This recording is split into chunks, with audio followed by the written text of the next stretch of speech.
The smell of burnt coffee hit me before I even saw them sitting in my own kitchen, and I knew right then that my mother had used the spare key I'd given her for emergencies to walk into my house while I was at the dentist, getting a cracked molar looked at. My husband was standing by the counter with his hands jammed in his pockets, not saying anything, and my older sister was leaning against my refrigerator like she paid the mortgage on it. There was a leather portfolio sitting on my table, the expensive kind, the kind my father bought himself every Christmas and never let anyone touch. Before I tell you what was inside that portfolio and why my hands wouldn't stop shaking for the next 2 hours, do me a favor and drop a comment telling me where you're watching from and what time it is for you. I genuinely want to know how far this thing reaches. I didn't ask why they were in my house. I learned a long time ago that asking my family direct questions just gives them a stage. I set my keys in the bowl by the door, walked to the thermostat, and turned the AC down because my father always ran hot, and I wanted him uncomfortable. Petty, I know, but after 31 years of being the quiet one, you take your wins where you find them. Sit down, honey, my mother said, in that soft voice she used when she was about to ask for something she had no business asking for. We need to talk about something serious, something we should have addressed years ago. I stayed standing. My husband finally looked at me, and there was something in his face I didn't like. Guilt. He knew what was in that portfolio. He'd known before I walked in. My father slid it across the table toward me. Open it. I'm going to back up for a second, because you need to understand the shape of my family to understand why a leather folder on a kitchen table could make me feel like the floor had tilted. My name doesn't matter much for this story, but I'll tell you I'm 31. I live outside Columbus, Ohio, and I run a company that does medical billing audits for small physical therapy clinics. It is not glamorous. Nobody is making a documentary about deductible reconciliation, but there are 11,000 outpatient PT clinics in this country, and most of them are bleeding money to insurance callbacks they don't understand, and I figured out how to stop the bleeding. And I built that into something that clears just over $2 million in revenue a year with a team of 9 people. I did it from a spare bedroom. I did it on coffee and spite and a line of credit I personally guaranteed when I had $400 in checking. My parents do not know how to do what I do. They have never understood it. For most of the past decade, when people at church asked what I did, my mother would say, "She does something with computers," and change the subject. The truth is that I stopped being interesting to my family around the time I turned 12.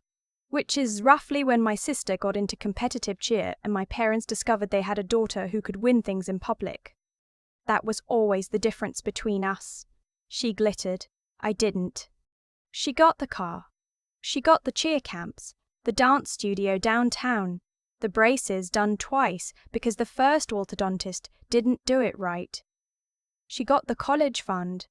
Then she got it again when she dropped out of the first school and needed a fresh start at a more expensive one. She got the wedding, the big one, the one at the vineyard with the live band, while I got married at the courthouse and nobody from my family came because it was the same weekend as her bridal shower. And apparently you can only celebrate one daughter at a time. I'm not bitter about all of it anymore. I want you to know that going in, I made my peace with being the spare a long time ago. And honestly, the invisibility turned out to be a gift, because nobody watches the kid they've already written off. Nobody asks the boring daughter how her little computer thing is going, so I got to build something real in the dark where no one could see it well enough to want a piece. Until they could. I opened the portfolio. It wasn't a card. It wasn't a letter. It was a spreadsheet, printed and bound, the kind of thing you'd hand a venture capitalist. The first page had a header in a serif font that someone had clearly spent time choosing. Investment in. My name. A family accounting. Birth through independence. I want you to understand. They had made me a pitch deck about myself. I turned the pages slowly. Childcare costs, itemized by year.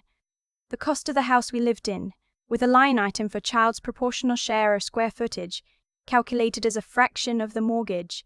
Groceries, a used minivan, depreciated, health insurance premiums, the braces I never got because she got them twice. There was a line that read, parental time and emotional investment, 18 years, valued at federal caregiver rate. There was interest. There was a column labeled compounding because of course there was. And at the bottom, in a box bolded, was a number, $480,000. "We're not trying to be cruel," my father said, watching my face the way he used to watch the stock ticker, "but you've done very well for yourself. And the truth is, none of it would exist without the foundation your mother and I built. We fed you, we housed you, we housed you, we kept you alive. That has value. We're simply asking you to recognize it now that you're in a position to." I looked up at my husband. "Did you know about this?" He couldn't hold my eyes. "They came to me first," he said quietly. "A few weeks ago, I told them it was insane. But then, your sister's situation." "My sister's situation," I repeated. "My sister pushed off the refrigerator. And here's the thing about her, the thing that took me 30 years to see clearly. She never once in her life thought she was the villain. She thought she was the protagonist who'd hit a rough patch. 'The studio's closing,' she said, like that explained everything. 'We put everything into it, everything. And the bank wants the building back by the end of the month, and Mom and Dad already remortgaged the house to cover the first round, and—'" She stopped, gathered herself, and went for the line she'd clearly rehearsed. "You have more money than you could spend in 3 lifetimes. We're family. I would do it for you." "You wouldn't," I said. "But that's not even the point." "The point," my father cut in, his voice hardening now that the soft approach hadn't cracked me, "is that we have documentation. Receipts. We've spoken to an attorney. There's a concept called unjust enrichment. You benefited from our investment, and now you're refusing to acknowledge the debt. We would rather settle this as a family, but we are prepared to file." I stood in my own kitchen, in the house I bought with money I earned, and I felt myself splitting into 2 people. One of them was 31. The other one was 9, and she was standing in a doorway watching her sister blow out birthday candles on a cake that said the wrong name. My name was supposed to be on it. It was supposed to be a joint party, but the bakery only had room for one, and they picked her. I let the 9-year-old have one last look. Then I put her away. "No," I said. My mother started to cry. Real tears, or the kind she'd practiced so long they'd become real, I could never tell. "After everything we did for you, how can you be this cold?" "I'd like all 3 of you to leave," I said, "and I'd like the spare key back, the one you used to get in here while I was at the dentist." My father stood up so fast his chair scraped. "You will regret this," he said. "You think you're untouchable because you've got a little money.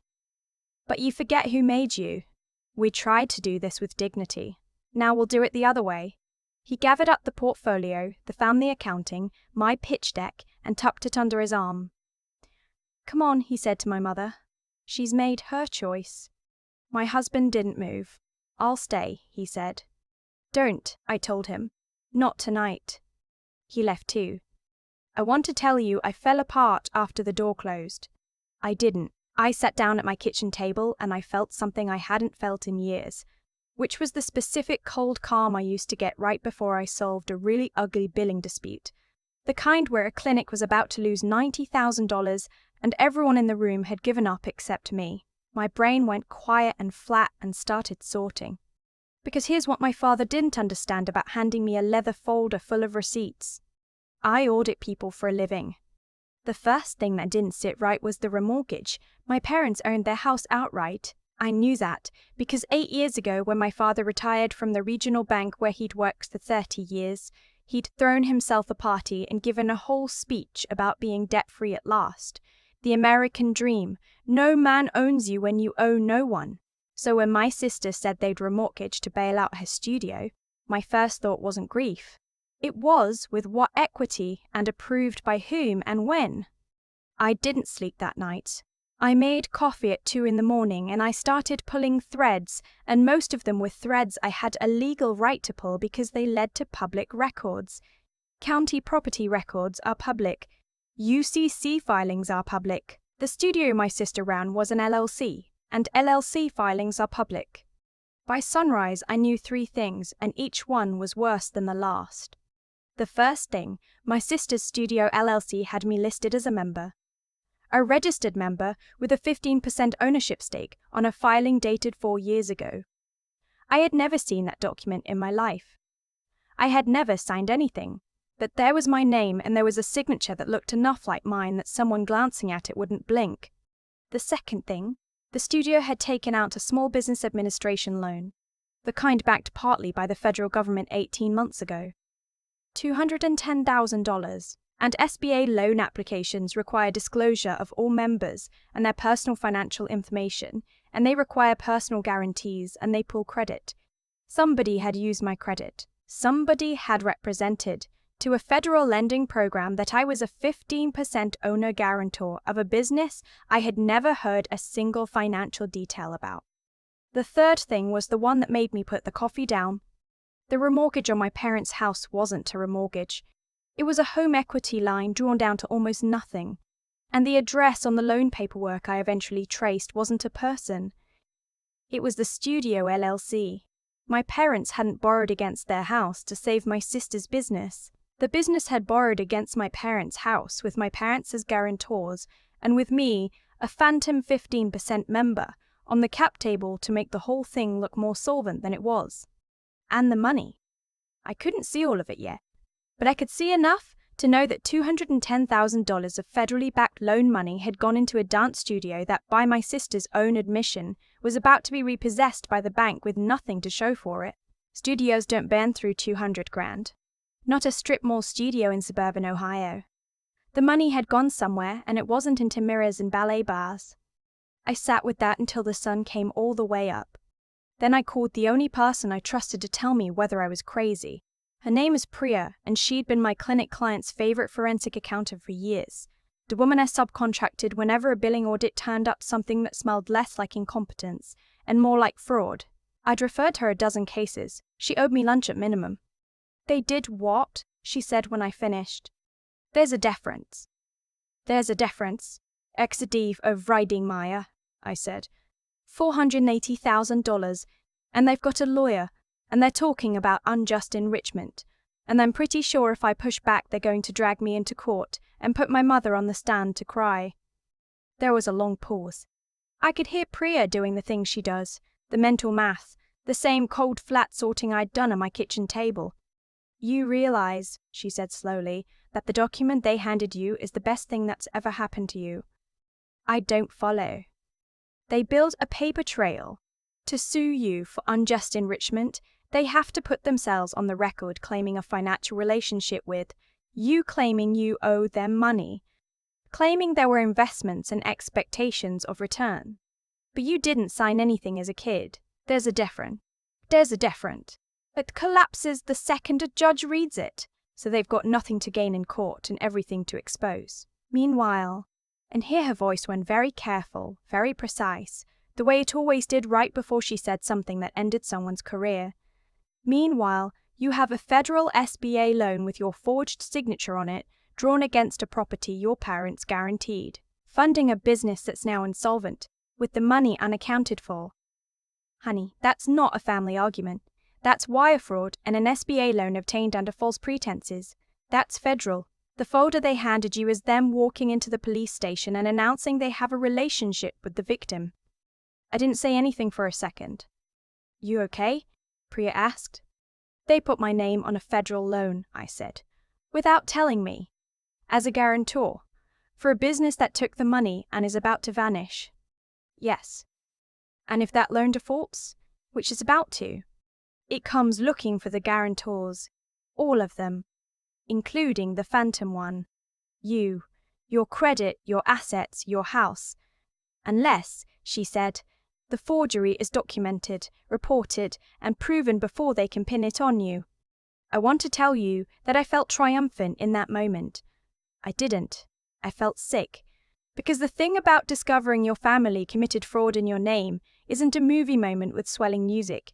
It's just grief in a new outfit. It's understanding, finally and completely, that the people who were supposed to protect you saw you as collateral, not a daughter. Collateral. That sick passes. The flat cold came back, and I got to work. I did not call my parents. I did not call my sister. I did not call my husband. You texted me 4 times that day, escalating from, "Are you okay?" to "Please talk to me," to "I should have told you sooner. I'm sorry, I didn't know how to stop it." I let all of them sit in the silence I'd lived in my whole life. Let them see how it feels to be the one nobody answers. What I did was hire a lawyer of my own, a real one, the kind who specializes in fraud and doesn't charge by the syllable. And I spent a week with her and Priya building a file. Not a pitch deck, a case. We documented the LLC filing with my forged signature. We got a handwriting comparison from a certified examiner. We pulled the SBA loan application and flagged every place my information appeared without my consent. We traced what we could of the $210,000, and let me tell you, it had not gone into a dance studio. Some of it had gone into a down payment on a lake house titled to my brother-in-law's cousin. Some of it had gone into a leased Mercedes.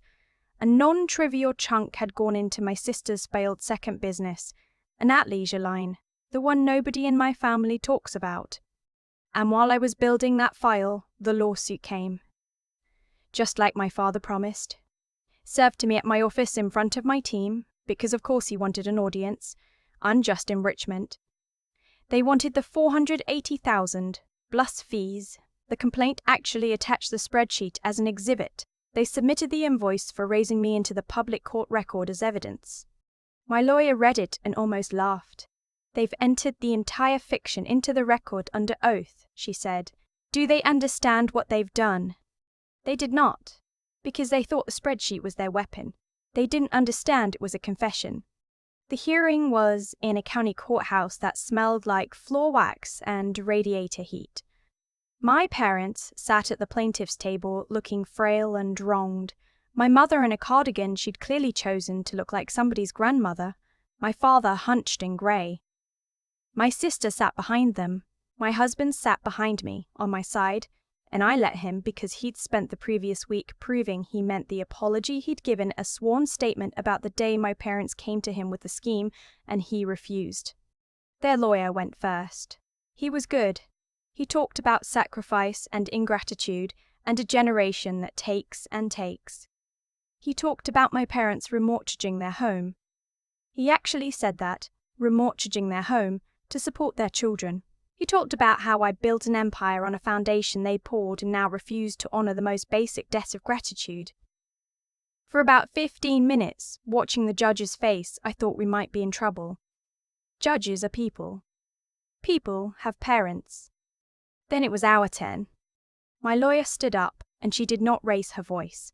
She said, "Your Honor, we don't dispute that the plaintiffs spend money raising their daughter. We're grateful they kept such meticulous records, because those records have helped us understand the plaintiff's relationship to money quite clearly." And she handed up the file. She walked the judge through the spreadsheet first, briefly, just enough to establish that there was no contract, no signature, no enforceable agreement, that a parent's expenses in raising a child create no legal debt, that the entire claim was, in plain terms, not a thing that exists in American law. The judge was nodding before she finished. That part took 4 minutes. Then my lawyer said, "But the plaintiffs raised the issue of remortgaging their home to support their children, and we'd like to address that directly, because it isn't accurate." And she handed up the LLC filing with my forged signature, and the SBA loan application, and the certified handwriting analysis, and the property trace. And she explained in flat, unhurried sentences that the plaintiffs had not borrowed against their home to help anyone, that they had placed my client, who knew nothing of it, onto the ownership records of an insolvent business as a 15% guarantor, that they had submitted my client's forged signature and personal financial information to a federal lending program to obtain $210,000 in SBA funds, and that those funds had not gone to the business at all, but to a lake house, a luxury vehicle, and a separate failed venture, all of which we could document. I was watching my father when she said the words, "federal lending program." That was the moment the frailty left his shoulders, just for a second, the way the mask had slipped in the courtroom, and underneath it was pure animal panic. He understood before anyone else in the room. He'd worked at a bank for 30 years. He knew exactly what an SBA fraud referral meant. He'd built his whole self-image on being a man who understood money. and he just heard a stranger explain that his understanding of money was going to be the thing that put him in front of a federal prosecutor. "Your Honor," my lawyer said, "my client did not bring these crimes to this court. The plaintiffs did. They sued my client claiming she owes them a debt for the privilege of being raised. In doing so, they put on the public record a financial relationship that, once examined, reveals that they used her identity to commit federal loan fraud. My client wants only two things. She wants this baseless claim dismissed, and she wants the court to refer this matter to the appropriate federal authorities because she is, as of the moment she discovered her forged signature, a victim of a crime." The judge took off her glasses. She looked at the spreadsheet. She looked at the loan documents. She looked at my parents for a long, long moment, and whatever sympathy had been on her face when she walked in was completely gone. "Counsel," she said to their lawyer, "did you know about the loan documents when you filed this complaint?" He stood up, and to his credit, he understood his client had just lit him on fire along with themselves. "Your Honor, I was retained for a civil family matter. I was not made aware of any of this." "I imagine not," the judge said. She turned to my parents. "Mr. and Mrs." She said their name, and I'll leave it out because they don't deserve to be in this story by name anymore.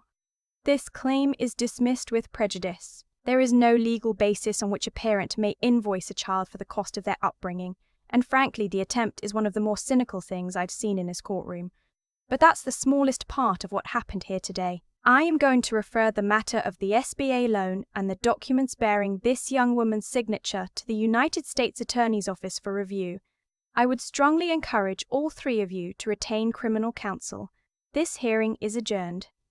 The gavel came down, and the sound it made was not loud. It was just final. I didn't feel the rush I thought I'd feel. I'd imagined this moment for the week we spent building the file, and I thought it would feel like winning. It felt like a funeral. My mother was crying, but it was different. Now it wasn't the practiced cry, it was the real one, the ugly, helpless one, because some part of her had just understood that the comfortable retirement and the paid-off house and the whole story she told herself about being a good mother had been spent, all of it, propping up the daughter who glittered, and now there was nothing left and the boring one wasn't going to save them. My father didn't look at me. He stared at the table where the spreadsheet still sat, his family accounting, the document he'd been so proud of, the receipts he'd kept for 31 years waiting for the day his investment matured. He'd been right that I was an investment. He'd just been wrong about who it paid out to. I stood up to leave, and my sister, who hadn't said a word the entire hearing, finally moved. But she didn't go to our parents. She didn't put a hand on our crying mother's shoulder. She grabbed her purse and she walked fast, heels clicking straight out of the courtroom ahead of all of us, and by the time I got to the parking lot, she was already pulling out in the leased Mercedes that the SBA money had paid for, the one that was about to get repossessed along with everything else. She didn't offer our parents a ride. She didn't look back. She left them standing on the courthouse steps in the cold, the two people who had mortgaged their entire lives for her, and she drove away to wherever golden children go when the gold runs out. I watched her taillights turn onto the main road. My father was yelling something after her. My mother had sat down on the steps. And I understood, finally, that I'd spent 31 years being jealous of a relationship that was never love. It was a transaction. And the moment my sister stopped being able to extract anything from them, she was gone. The same way she'd have been gone from me if I'd handed over the $480,000. There was never going to be a version of this where they chose me. There was only ever going to be a version where I chose myself. My husband drove me home. We didn't talk much.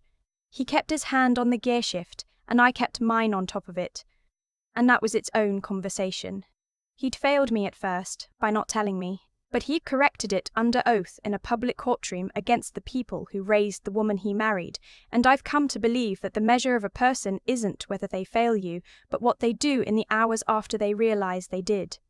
The federal review is ongoing. I'm told these things take time. My signature was forged. That part is clean and documented, and my lawyer is confident I'll come out of it not just unharmed, but formally recognized as a victim, which matters for protecting my credit and my company. I cooperated fully. I always will.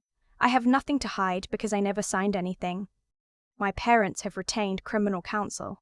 The house is going to the bank, the real way this time, not the story they told.